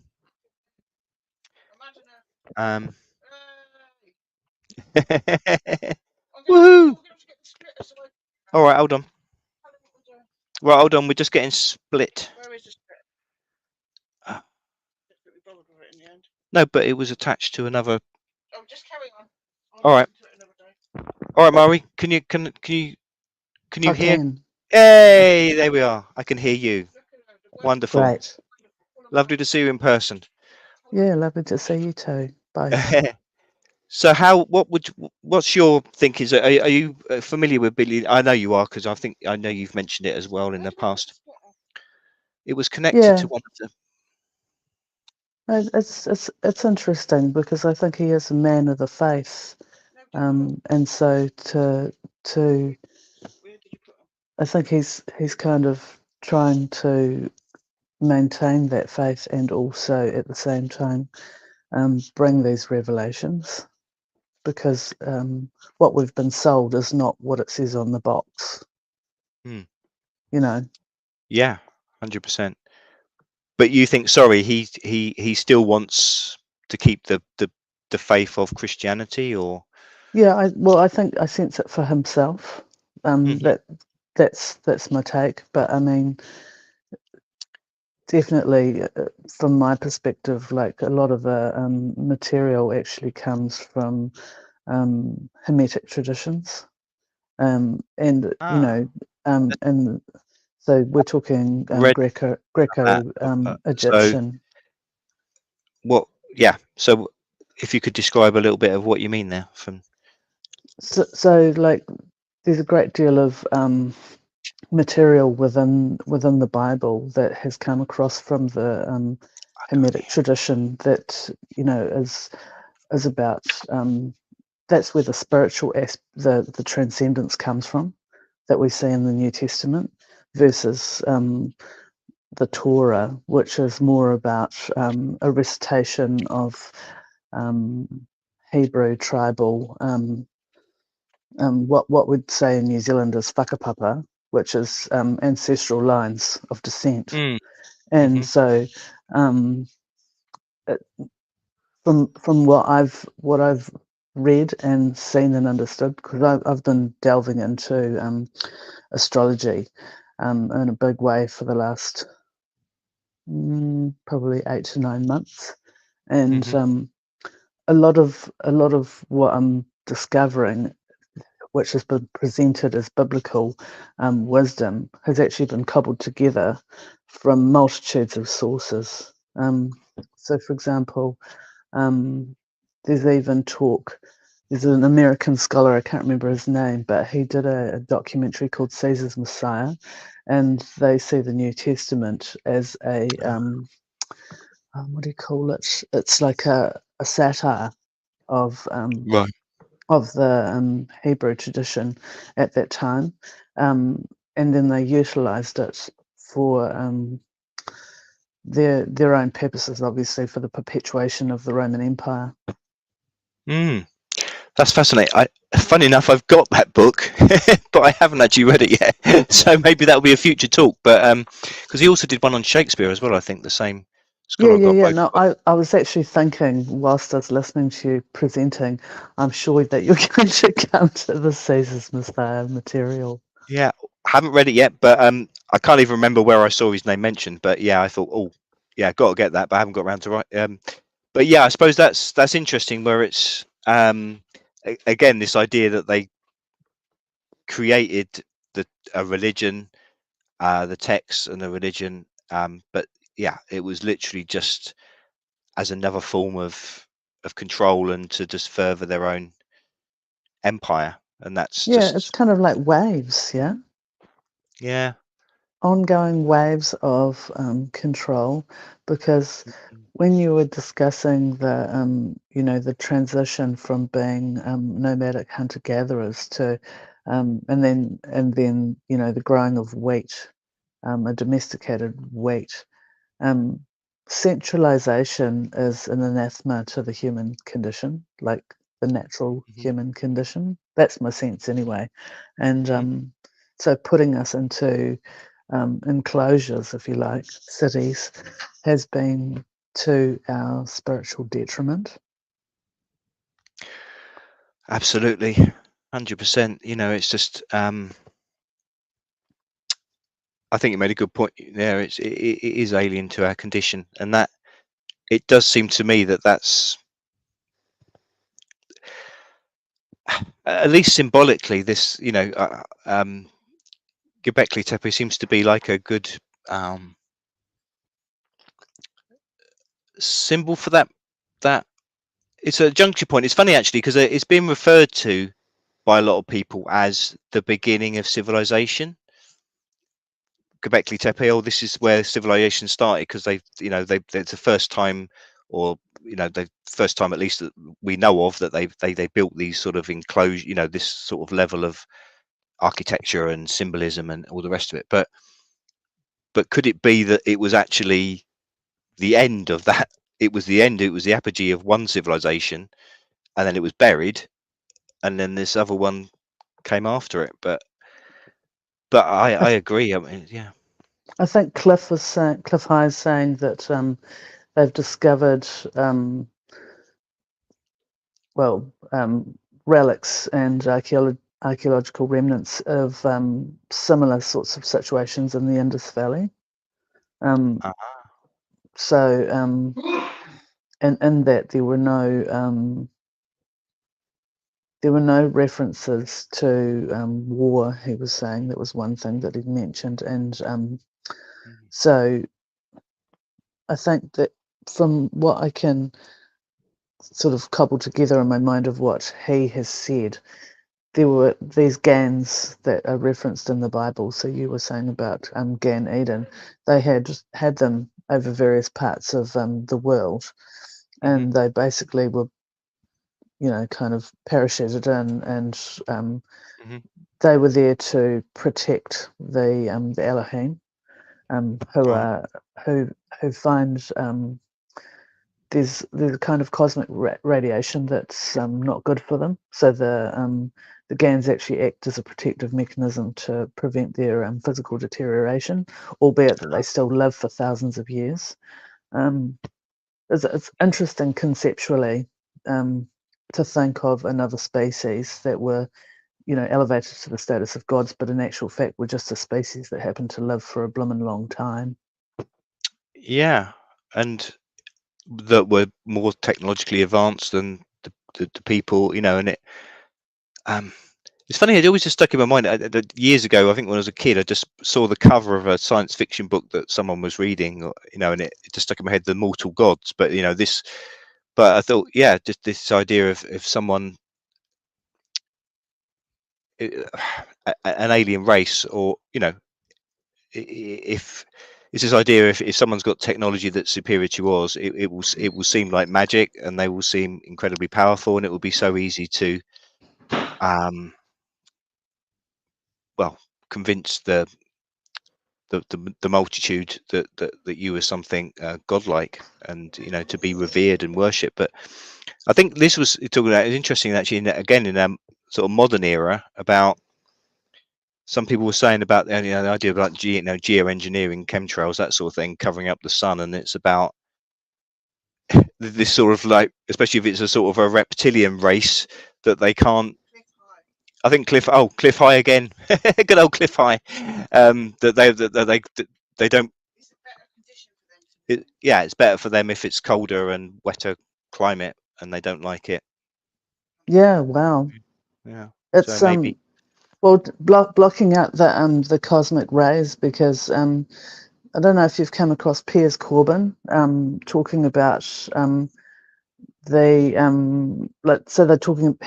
He obviously is not a big fan of the the scientific consensus on climate change, and he's talking about the decline in the activity of the sun, and in response, what the Earth is doing is expanding, and then there's an energetic exchange going on. Like, that's a very basic explanation of what he's explained in great layman's terms for people to comprehend what is actually going on, versus the narrative that somehow or other human activity is changing the climate, which is just hilarious.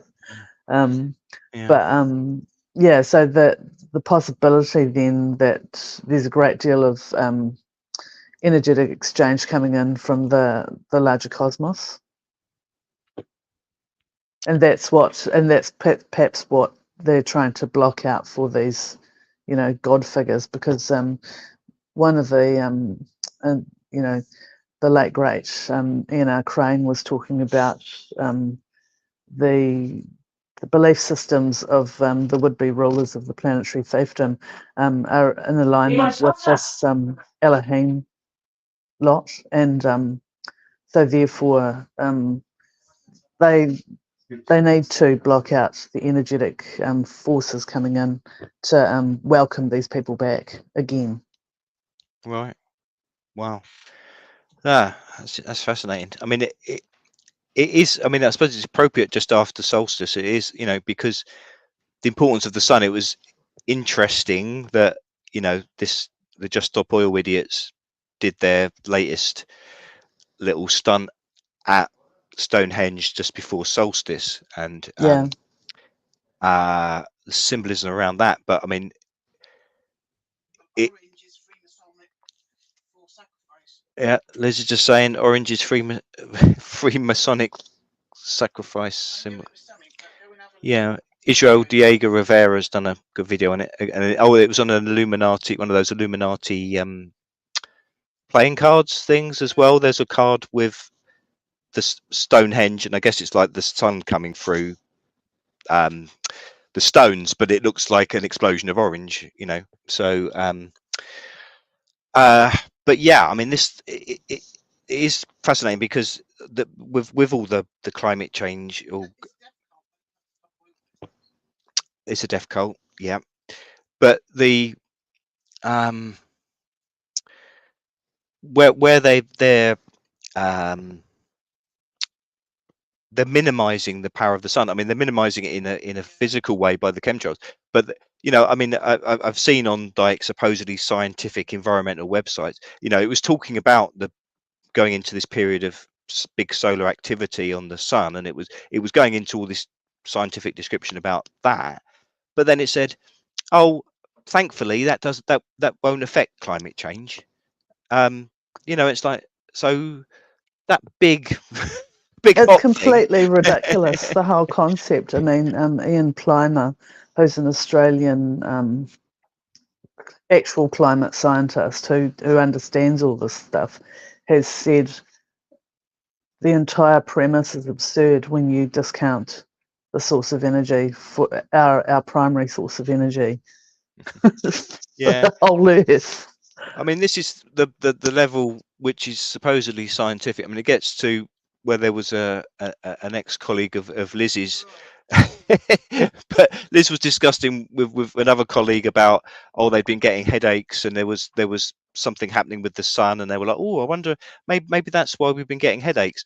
And her colleague was like, oh, how ridiculous. And like Liz was like, what, what's so ridiculous about it? And she's like, it's so far away. Oh my god, yeah. But yeah, she's someone who's done an MA and is, has been, obviously, thinks Thoroughly she's intelligent. indoctrinated. Yeah.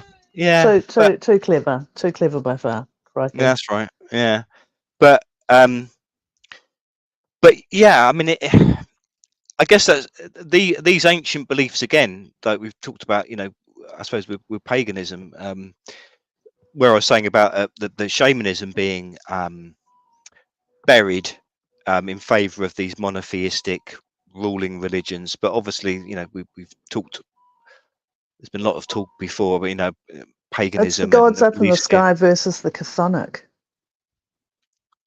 So the shamanism is the chthonic, the gods of the earth, and Right. a lot of it, started out with the ancestral worship, and the shaman were the connection for us to connect with the ancestors through ritual, dance, and ecstatic states of consciousness, versus when they started putting the gods up into the sky, and the venerable ones that are brutalizing us.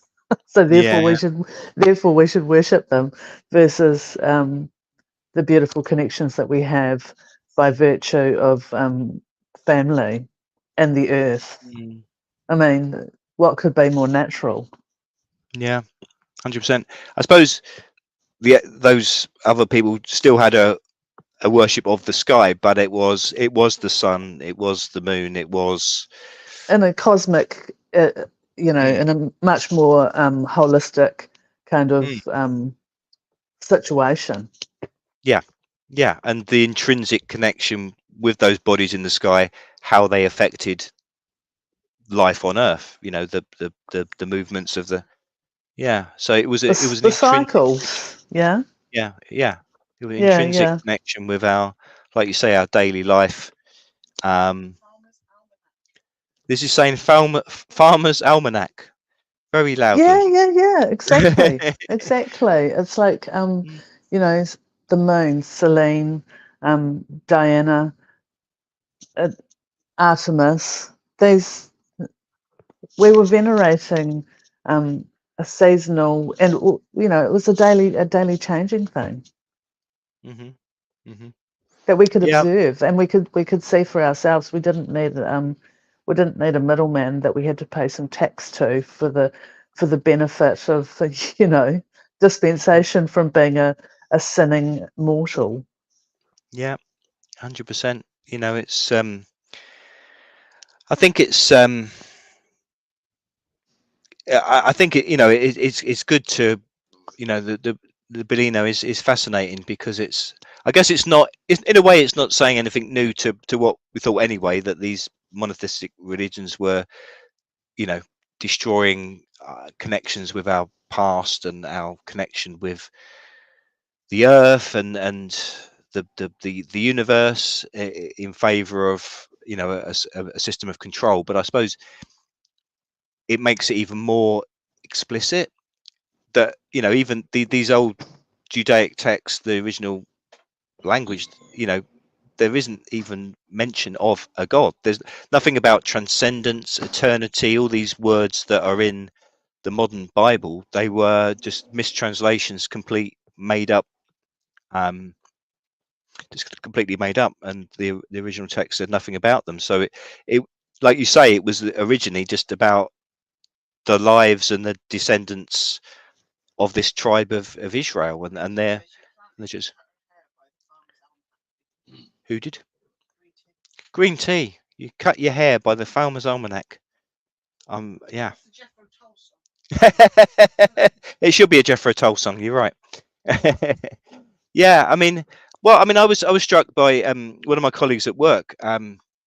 Used to work on a farm, and she's when it was the winter solstice, and she was like, oh yeah, when I worked on the farm, the farmer, we used just to do a little toast to the winter solstice because it would be, you know, just an important time of the year for working on the land. I mean, she had no concept of the ancient traditions of whatever paganism, but it was just them because she was actually doing a job on the land, and it was like the farmer there. Yeah, it was just it was something that I was quite touched by that because it in these days of she wasn't working in an industrial farm, and sadly the farm she did work on has been closed down now. So there you go. That's shows even more the destruction of our connection with the land, which is, you know, all part of Thoroughly what. sad. Yeah. Yeah, yeah, it's horrific, and it's just yeah, it's just gone on to another level now of even the connections we did have with the land, however tenuous. They're just determined to remove us even further and further away, really. But They don't even want us to have gardens. I mean, if you look at some of the material coming out of the UN and their Agenda 21 malarkey, now 2030, mhm. they don't want us to be able to support ourselves. No, However minimalist that might be, including growing our own tomatoes or a few mhm. beans and greens in the backyard. So it's the new level of the Elohim making this wheat and whatever that people then had to produce, and they people couldn't live anymore the old traditions of hunter gathering, and now it's Now it's gone kind of like to a turning the thumb different screws step. some more. Yeah. Yeah, yeah, it Yeah. definitely seems to be that. And but are you optimistic there can be a pushback? I think there is a push. I mean, you know, you see things, all the farmers protest. I think more and more people, whether they're getting the full picture, but things like farms being closed down and people saying, "Oh, you shouldn't eat meat anymore, and you should eat synthetic food," and there are more and more I people that are just shan't be normies. joining them. No, no, no. But you know, more, you know, people that are normies and have got no concept of the things we're sort of discussing, but things like that, and that you won't be allowed to drive your car, to the next city unless we say you can, sort of thing. These sort of things, as they start pushing these in, I mean, I'm hoping it's not too late, but as they start to really impact ordinary people's lives, and they suddenly think, hang on, this is like this is a basic freedom that you're taking away. What's all this about? I'm just hoping that having a discussion with someone, normally friend of mine that I've had all these arguments with in the past around lockdown and stuff like that. But I was saying about the 15-minute cities, and he was saying, "Oh yeah, I'm aware of them. Oh, if they actually bring that in, I'll be up in arms about that. Most people will." And I was like, "Yeah, but they are trying to bring it in. We went to a protest in Oxford like a year ago because they're bringing it in there, and they're bringing it in Bath where we're living." And it's like, "Yeah, but it's not happened because I can drive around when I like." It's like, but they definitely want to do it. They've talked openly about wanting to do it. So you need to be aware now and pushing back, because if it gets to the stage where they've done it and they've got full control and digital currency and all the rest of it, then at that point, it's a bit too late. You need to be. It's like, it's what I will say. Oh yeah, no, I've been locked up. Oh shit, now I better protest. It's a bit too late then, because you're behind bars. It's like you need to do something about it It's a beforehand. consent system, hey, and it's whether or not we consent. And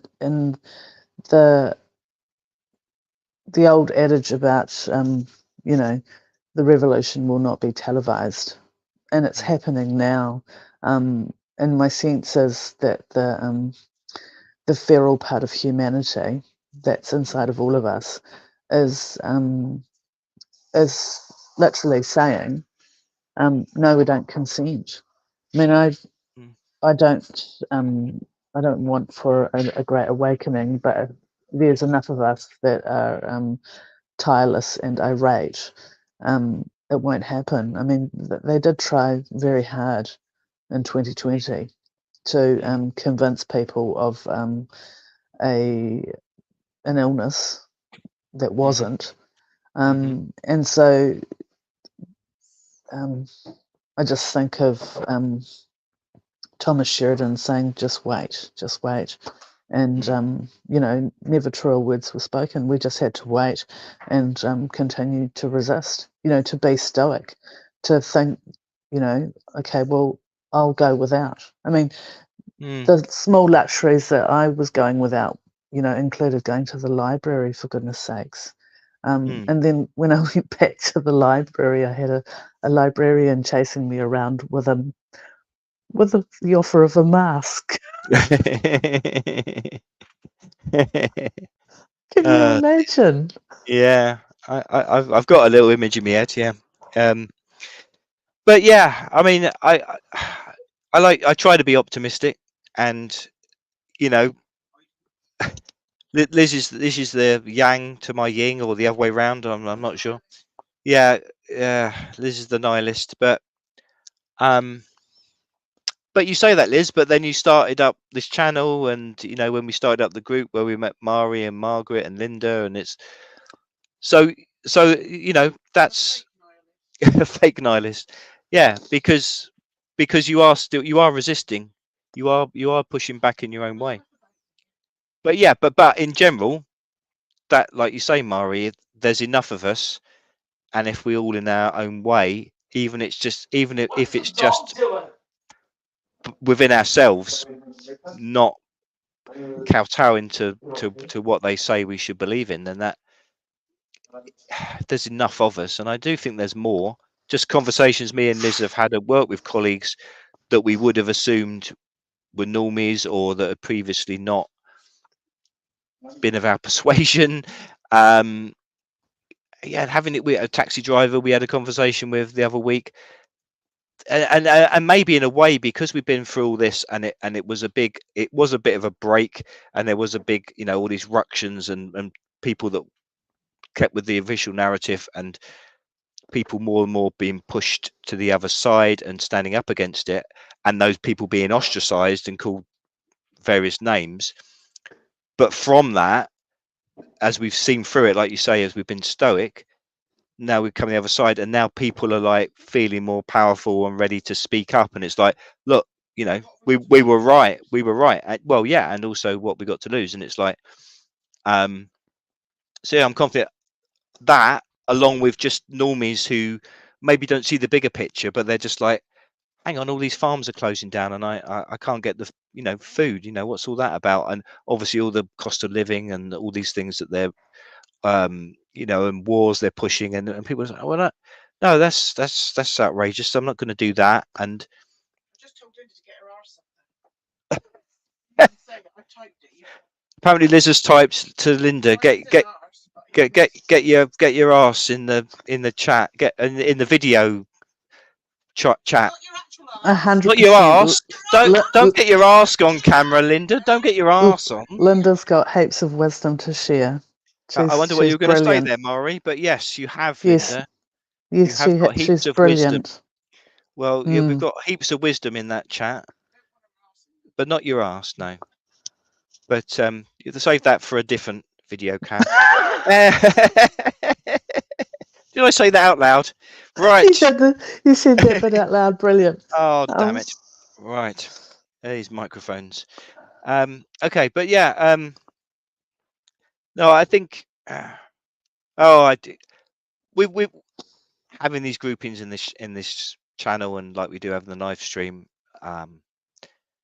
That's just important, isn't it? Really, just keeping people together, like-minded, and laughing at the nonsense, and seeing it, and laughing at Linda's ass. Yeah, it's a kind of magic, this satirization of the absurdity that they want us to believe. I mean, someone pull the other one, literally. Come on. Yeah. I mean, it is beyond parody, isn't it? Really, it's it's that, it wasn't that quote, was it Gore Vidal or whoever it was, I don't know, about like when Kissinger got the Nobel Peace Prize saying irony is dead, or I can't remember who said it, but it's that kind of thing, the absurdities of the kind of things that they got people to do in the name supposedly of science and medicine, over the last few years, it just I suppose we should be grateful that we weren't wearing those ones that they had in the medieval period with like the great big bills that look like World War I gas mask with bills. Oh, yeah, the plague doctor thing when they quacks, the origin of the quack. Yeah. Mind you, I've seen some people even now in the streets in Bath, like tourists, Asian tourists, they've come close to it. They got like these big all over face masks now, outside in the street on a sunny day, sort of thing. I did see people in a homemade hazmat suit at the supermarket. I kid you not, I did see like they were it was kind of like the hazmat suit that Play School might make out of things cobbled together from your house. It's it's just another level of insanity, and but yeah. Well, the trick is, are you going to join in? And the answer to that is a resounding no. Foxtrot Oscar now. Yeah, no, it's well, Liz is obviously trying to whip up extra extra traction to come into but people don't want to be seen. People don't want to be seen. Mari's the brave one.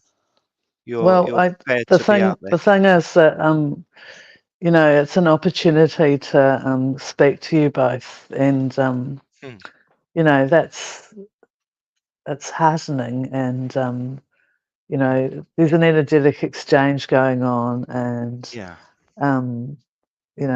that's just important to keep the spirit going. Because this is what Liz has done. This is Liz's magic that has brought me to you both. Well, that's thank you.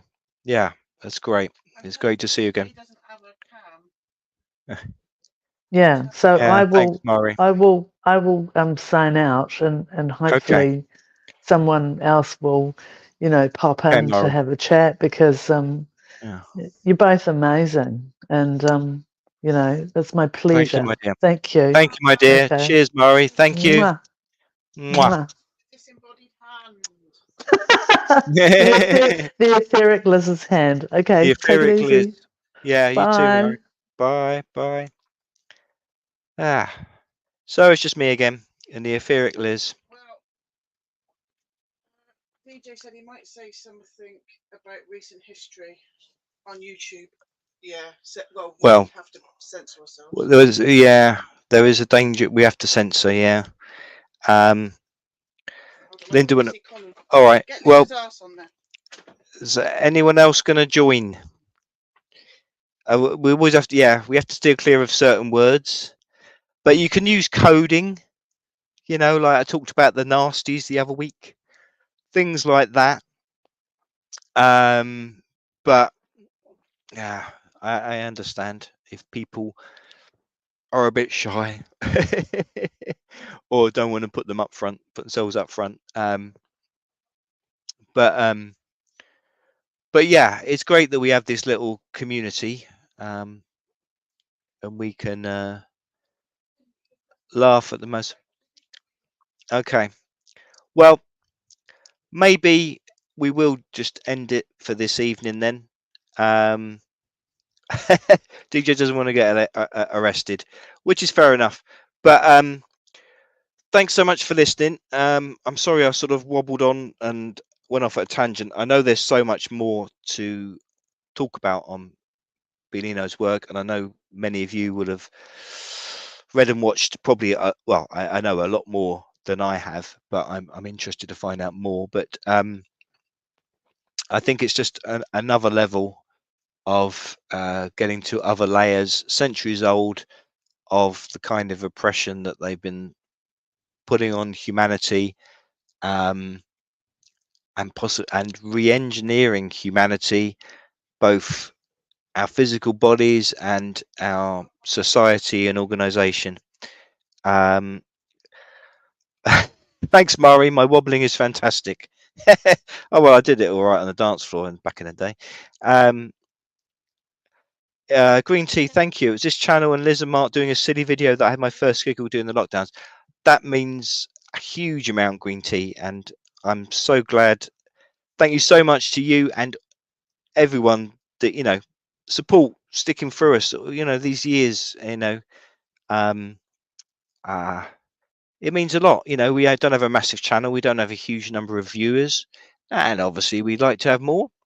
But it's I think just having a few of you people that come in regularly and chat to us or comment on videos, that kind of support, and knowing there's that connection, that's something that means a huge amount. And I think that's worth more than a few thousand subscribers who you're never going to ever have any personal contact with.